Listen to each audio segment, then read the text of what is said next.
Hello, and welcome to Loring Vicariously, the brand new lore series where we explore what I have learned about Warhammer 40,000 lore solely through the community itself. Now, let me give you a little disclaimer. I have read probably about 45 pages. A little more than that, because I've read about halfway through the first book in the Sorotas Omnibus. But other than that, I've probably read about 20 pages of 40k novels. The beginning of the Caiaphas Cain, the first one, and then one of the ones with the Inquisitor guy with the magnificent hair, Eisenhorn, Xenos, I think it was. But that is all that I have read of 40k. So nearly everything that I know about the setting, the game, the lore within it, has been gleaned from the community, which means that we might have some very interesting beliefs here. I encourage you to correct me, but to do it kindly if you're going to do it in the comments. I'm very sensitive and I will cry if you are mean to me, so please don't be mean to me. So yeah, let's get down to it. In the beginning is fuzzy. Like, nobody ever really talks about the beginning. I know that there's an argument over who's the oldest race. It began somewhere with, like, the old ones and the Satan are the oldest things, and somewhere in the beginning the old ones made the Eldar and the Orcs, and the Satan went to the Necrontyr, who were a short-lived race at the time, and like tempted them with immortality. And the Necrontyr were like, heck yeah, give us immortality. And so they got put in living metal bodies, and they're like, dude, we're immortal robots. That's amazing. I would like to be an immortal robot. I assume that the Necrons don't feel pain anymore, which would be, like, amazing. But, so, orcs are mushrooms? Like, they spawn spore? And they have two gods named Gork and Mork, and one is brutal yet cunning, and the other is cunning yet brutal. And nobody knows which is which, because it doesn't really matter. And their culture is based off of strength and fighting, and the more you defeat other orcs, the bigger you get, which means you're that much more powerful. And I think that their monetary system is based on teeth, and they have a magical belief system that if enough orcs believe a thing, it becomes true. So, like, red ones are stronger, red ones are faster, I think, and blue ones are stronger, and purple is the stealth color, because have you ever seen a purple orc? Which, by the way, one of my friends is now going to do a purple orc army and have, like, a display army that are all beautifully painted purple orcs, and then have a playing army that has, like, clear resin printed figures. It's going to be amazing. So that's orcs in a mushroom shell right there. And I think the Eldar are supposed to be fighting the orcs, because the orcs spread like wildflower, like invasive plant species typically do. The Eldari are a race of keenly feeling beings that, like, the emotions that we experience are they pale in comparison. And once the race was a proud race, a single race, doing their duty across the galaxy. But they decided that they wanted to feel more keenly, newer heights, higher heights. And so a great deal of their civilization fell into debauchery and hedonism. And some of them were like, yo, this is bad, we outie, and got into their craft world ships and started to leave. And some of them were like, nah, brah, this is how we do it. And eventually things got to such a point that an entirely new Chaos God was created. Oh, I didn't talk about Chaos Gods. Alright, we're gonna have to talk about the Chaos Gods. So pause on the Eldar stuff. There are 4/5, 3/4/5 Chaos Gods. There is Malal, which is like the missing god that nobody ever talks about except for people on the forums. People in the Facebook groups are like, mighty Malal. I know nothing about Malal, like what he's the god of, just that he's got a real big fan following. So I will seek out posts on Malal and learn more about him through the lens of the community. I don't know the order that the Chaos Gods came in. I just know that there were 3 of them, and then the 4th was born. So we're gonna, in no particular order, these 3 Chaos Gods. I mean, setting Malal aside, because I don't know anything about Malal. And I don't think he's currently part of the canon, so. There is Khorne, the Blood God. Blood for the Blood God, skulls for the Skull Throne. Who is the god of, like, blood and slaughter and fighting and martial prowess and all that ragey goodness. There's Berserkers. Would you like some ticking clock or whatever? Berserkers are a Khorne unit. He likes red and gold and spiky things. Really spiky things. And he's got a big, like, U-shaped thing on his helmet. That's what I know about Khorne. And then there's Papa Nurgle, who is the chaos god of disease, I guess. Not corruption, right? Just like disease and microbial life forms and, you know, tiny little life forms and things like that. And he loves everyone deeply. He loves life so very deeply. He encourages life to bloom everywhere, especially inside your body. But he can also grant the gift of immortality. Although, I mean, you might be sick forever, but you're alive, right? I mean, and I don't know, do like Nurgle-infested people feel pain anymore, or what? Like, I don't know that. That's not a thing that I have come across in my 4 years of being exposed to this community. So, I guess I need to go ask a question on one of the 40k groups. But yeah, so he has imprisoned one of the Eldar gods, Isha, the prettiest of them all, as his wife.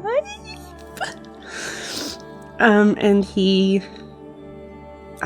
makes new diseases and stuff, and she comes up with cures and stuff, and like, it's a dysfunctional relationship, but that's okay. He, like, stole her and imprisoned her like a yandere guy.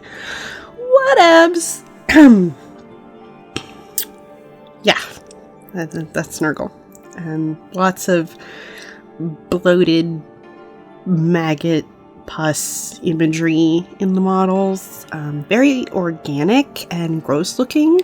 Not like there's a beauty in the grotesque artistry.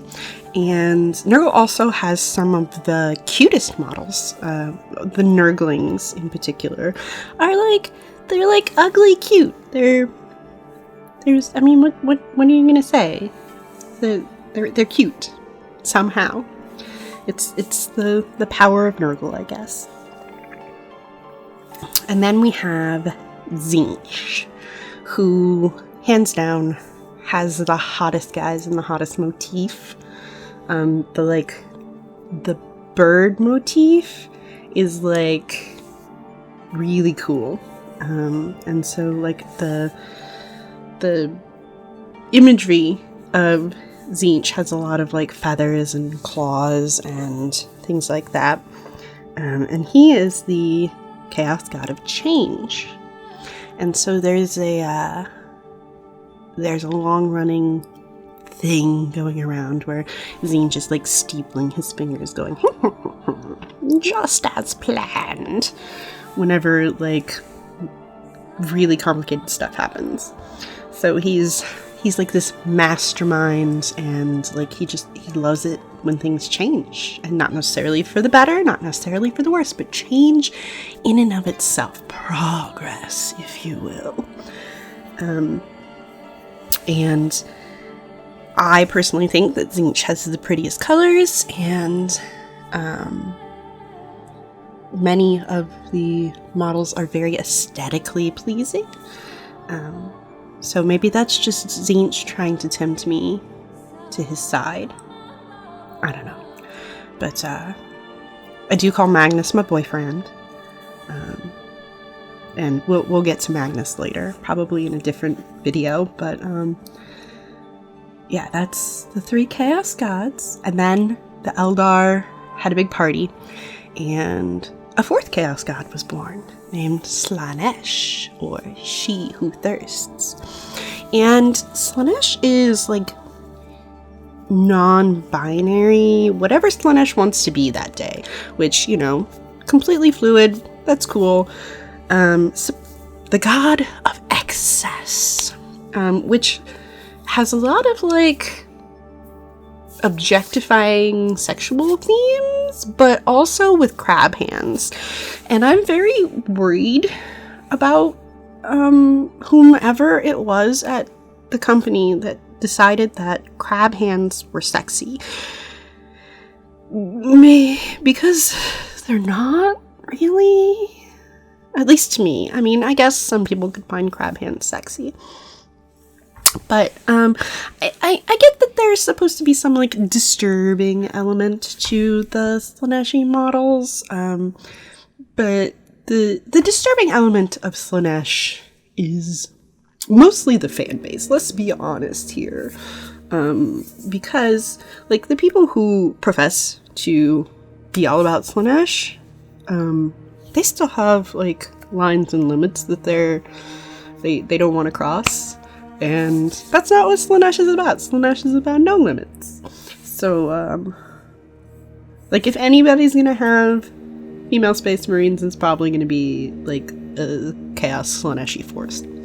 Let me just say that. That's a big hot button topic in the community, and that is gonna be a video all to itself some later day. Sorry, I'm on my second cup of coffee for the morning. Alright, so Slaanesh was born. Slaanesh wants to devour all of the Eldar souls, and so the different groups of Eldar have different ways of combating this. The Craftworld Eldar have these little soul gems that when you die, your soul gets sucked up into it, so Slaanesh cannot rip it out of the warp and nom it. And forgive me if I'm getting this wrong, because I do not know a lot about the Drukhari, but I believe that they mask themselves in the suffering of others, so they're heavy into the BDSM scene, I guess. But there are no safe words in Khemora. And They like deflect Slaaneish's view with like making Slaanesh focus on the pain that they're causing outside of themselves as opposed to them themselves. I don't know what happens to Drukhari when they die. I do know that I really like the Drukhari aesthetic, particularly the guys in armor and the scourges and the mandrakes. I think the mandrakes, I really wish that they made plastic models of the mandrakes because they are one of my favorite, like aesthetically, they're one of my favorite units in all of 40k. I have a lot of favorite units in 40k. But I really like the look of the Drukhari. And then there are the Harlequins, who there's a big library in the... Okay, so there's reality, and then there's like the warp on top of reality, and in between there's what's called the webway, and the Harlequins traverse the webway somehow. I don't know, but there's a big library. It's called the Black Library. It's the biggest library like ever, and it contains the sum total knowledge that all of the Eldar were able to compile, and it's like the holy place of the Harlequins, who follow the god of cheese. No, not the god of cheese. The Eldar god of like theater and madness. I always confuse this guy with the god from Skyrim who's like, cheese for everyone. I think the name is pronounced Segarach or something like that. I absolutely have no idea how to pronounce that name, or if that is actually the name, and I am not just confusing the Skyrim god's name for the Harlequin god. Someone please set me straight on that. He is called the Laughing God, and they have a very theatrical motif. They're like jesters, and they tell stories like that. It's their job to keep the history, and they tell it through like theater and interpretive dance and killing people and things like that. But those are the three factions of Eldar that you can currently play. You can also play the Inari, which is a little bit of all three of them, who follow the Eldar god of the dead who doesn't yet exist. Iniad, the nascent god of the dead, who, I'm just going to put this out there, when I was first getting into 40k, like just barely dipping my toe into 40k, it was with Eldar.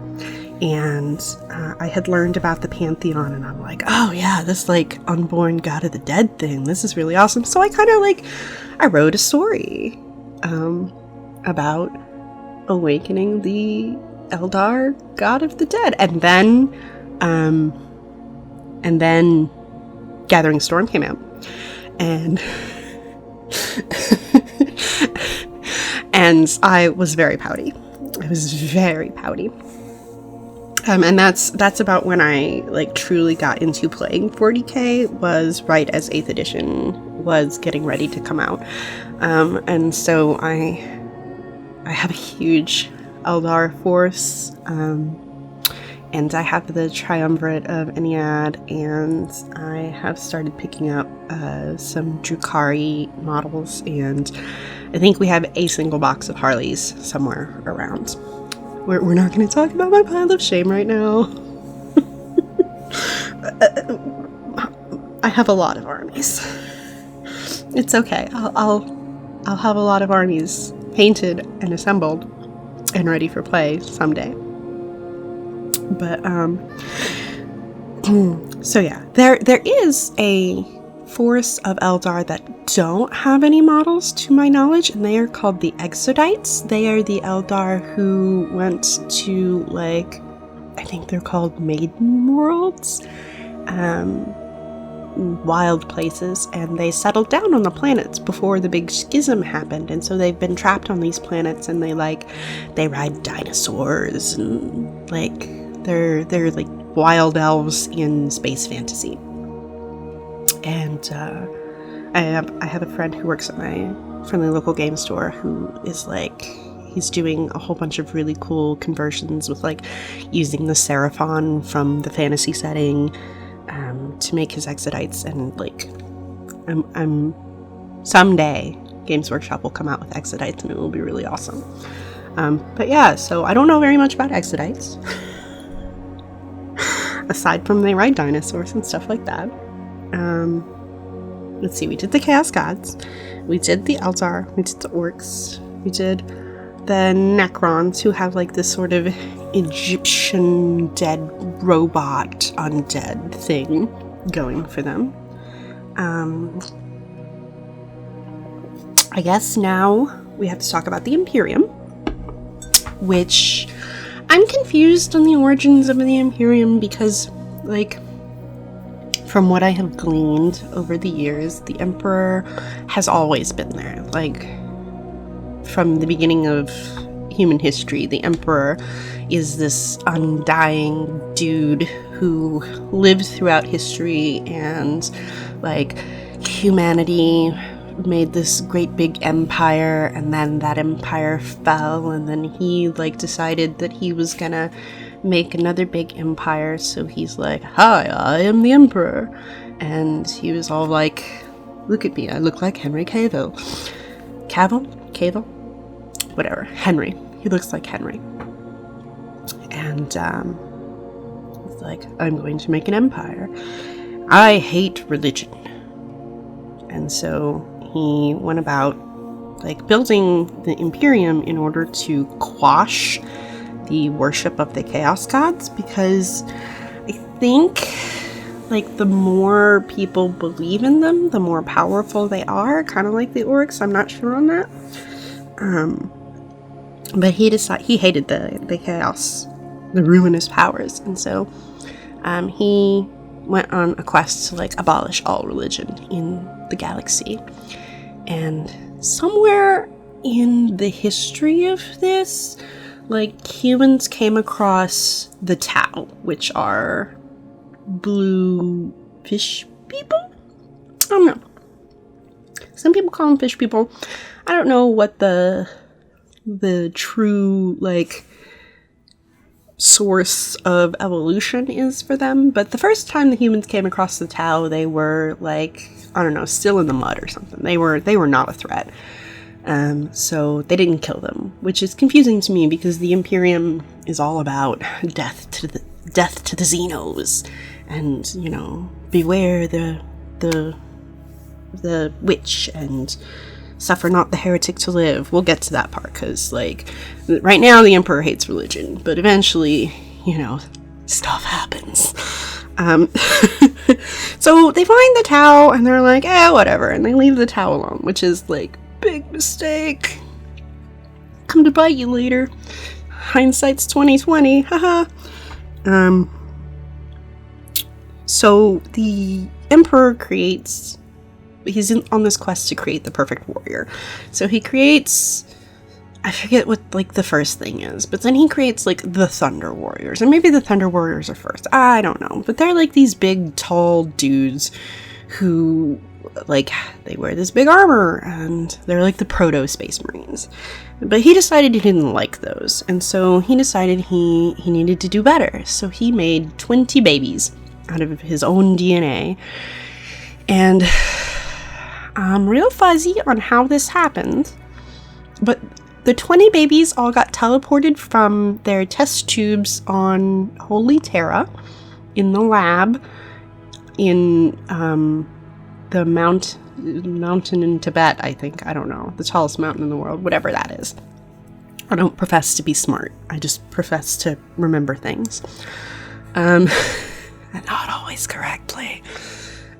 So he had these babies, his quote-quote sons, in this lab, and then somehow they all get teleported to different planets in the galaxies. And they grow up in those places, and some people have really, like, great lives with cool parents, like Gilliman did. And then some people get nails pounded in their head, like poor Angron. But eventually, they somehow all get back to Earth. And the Emperor's like, my sons, I'm going to give you an army that are based on your specific DNA, and you lead them into the galaxy to do good. Or whatever he says to them. He's a terrible father figure, let's just be completely honest. I think at some point there's this guy named Malkador, and he's having a conversation with them, and like Malkador is like, your sons, and he's like, you mean my test subjects? Or something like that. I don't know. He's a terrible person. He doesn't tell his kids he loves them enough, and that is the reason why everything terrible happens. Just kidding. Everything is Lorgar's fault. So the armies that he gives these guys are the Space Marines, the flagship of 40K, and they go out and they purge. They purge the bad things, the Xenos and the heretics and the everything. Well, I guess not the heretics. I guess heretics right now just means people who worship the chaos powers.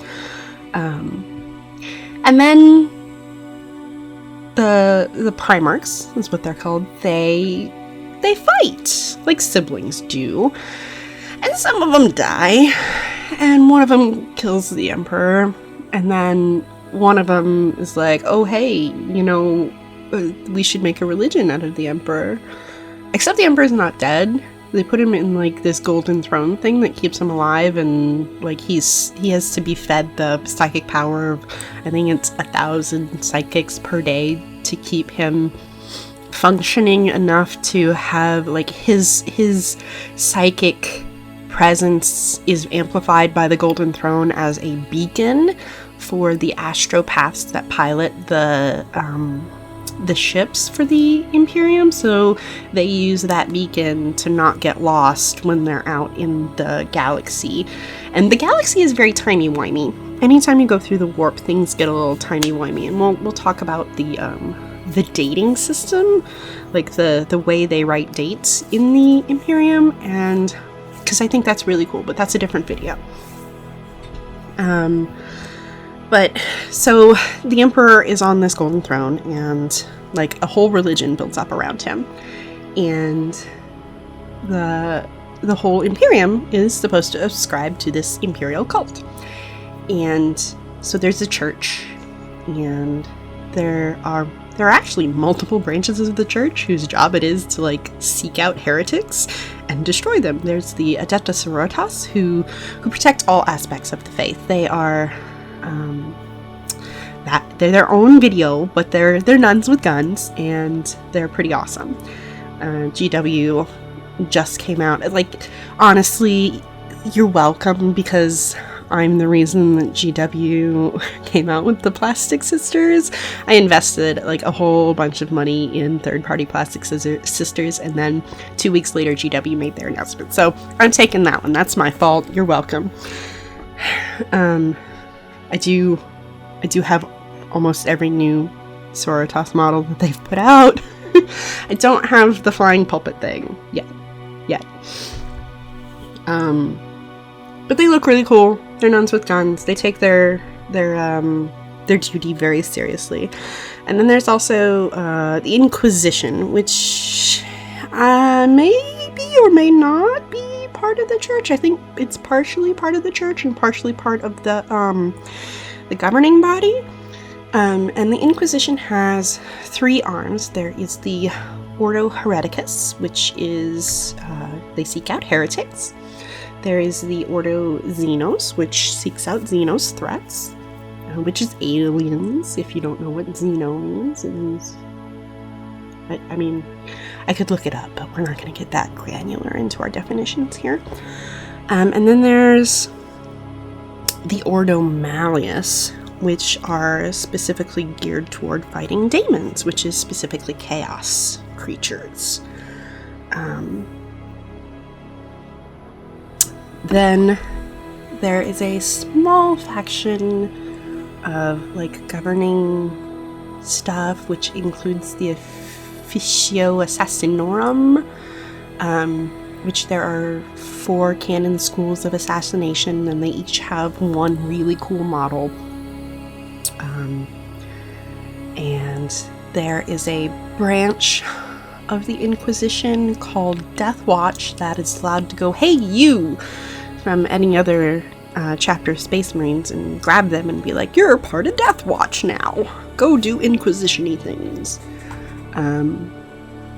But there are also, like, Inquisitors who are psychers. There are Inquisitors who, like, use daemons as weapons. There are Inquisitors who use, weaponry. There's a lot of hypocrisy in the Inquisition.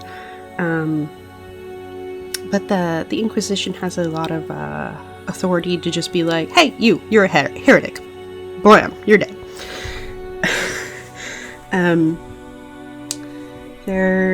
So Space Marines, Sisters, Inquisition / Death Watch / Assassinorum. Then there are the Guard, which giant empire, has endless manpower resources, and like it's a giant horde army of poor soldiers who aren't really expected to live more than a week or so. There's a lot of comedic material about the handbooks for Imperial Guard soldiers and stuff, and how, like, if your buddy dies, just pick their stuff up and use it and stuff. And why are you questioning this? Are you a heretic? But yeah, a lot of people really love the Guard. It's very, like, down to earth, muddy, gritty, sort of like, you're gonna die. You're here, you're gonna die, but you're gonna die for a good reason, bro. That's a lot of 40k, honestly. You're gonna die. It's very, the word is grimdark. I'm making my little air quotes here, grimdark, which is basically dark, like extra dark chocolate with no sugar in it. And some people get very offended when you put a little sugar in that chocolate. I'm very much of the mind that there should be a little sugar, a little bit of hope, You can't have crushed hopes if you don't have hopes. But a lot of people really ascribe to that. Everything sucks, everything is going to continue to suck, and then it's all going to end, sort of like this fight is futile, but we're still going to fight it thing that is the Grimdarks. And if that is how you play, good on you, go ahead, just please don't crap on other people who like to put glitter on their models, okay? Like, there can be cute models in Grimdark. Like the Nurglings, as we have established. I think I'm forgetting some kind of human faction. But I can't remember what it is right now. There's a lot to remember about this game. Alright, so I think we have 2 left, and one of them is the Tau, which we've already touched on, but like, so this whole heresy thing with the Emperor dying and all, like, it takes a while, and then 10,000 years later is like the current setting, the 40k. And in those 10,000 years, the Tau have become amazingly technologically advanced, and they have like robot suits, well, not robots, but like powered mecha suits, and really good guns and drones and stuff, and they're all about the greater good. And they like take in anybody who needs it, and they use, I personally really adore the Kroot. They're little like bird dinosaur mercenary people who like, they take the DNA from anybody that they eat and incorporate it into themselves. If they have a shaper, it's the term for the Kroot that, like, I don't know, makes sure that the DNA stuff doesn't go wrong or whatever. But they're really cool, and that was the first model I ever painted, like, almost 20 years ago. I suck. Like, I had a friend who introduced me to 40K back in like 2nd or 3rd edition. I can't remember which one it was, but it was almost 20 years ago. And I played Eldar with coins, like, as my bases. I didn't have the models, so the first game that I played, we just proxied with coins, and he let me go through his models, and I picked out a Kroot, because he played Tau, and I put all kinds of, like, grenades and weapons and everything on him, and we affectionately called him Krootbo, and that was the first model that I ever painted, and I highlighted him with metallics because I thought it was pretty. True story, bro. I should remake Krootbo someday. He's good memories. He's good times. But obviously I did not stay in 40K through all this time. I got out of the hobby and left it alone until just before 8th edition came. But so the Tau were a thing back then, and they, as I gather, they have always been a very shooty army. So they have guns, and they have like guns and Gundams, and they have words that I don't exactly know what they mean. They Guela and Gvesa, and I don't know what these words mean, but I know they have something to do with humans. Like, I think Guela is like humans who are not on their side, and Gvesa is like the humans who have joined the greater good empire. I don't know. A lot of people like to say that the Tau are the good guys because they fight for the greater good. But there are no good guys in 40K, and the Tau do reprehensible stuff in the name of the greater good because, you know, that's the game, is like the tongue-in-cheek sort of like take everything to its extreme parody. It's a social parody. But yeah, that's about all I know. Oh, the Tau don't have a psychic signature for the most part. That's the super most important thing about them. So when they do light speed travel or like galaxy fast travel or whatever we're calling it, they like skim the warp, but they don't really use Geller fields, which are the protective fields around the ships that prevent what's that movie with the Event Horizon? That's the movie. Watch that. That is like a ship, like whose Geller fields have failed, and the warp is taking over. That's a really good example of what happens with the warp. But so it doesn't really affect the Tau because they have very small psychic signatures. But like humans can have a pretty large psychic signature, and they become targets for the hungry things in the warp, of which there are a lot. So that's cool that the Tau just, like, you know, grab a bunch of humans and take them into crazy space. That's a thing they do, I've heard.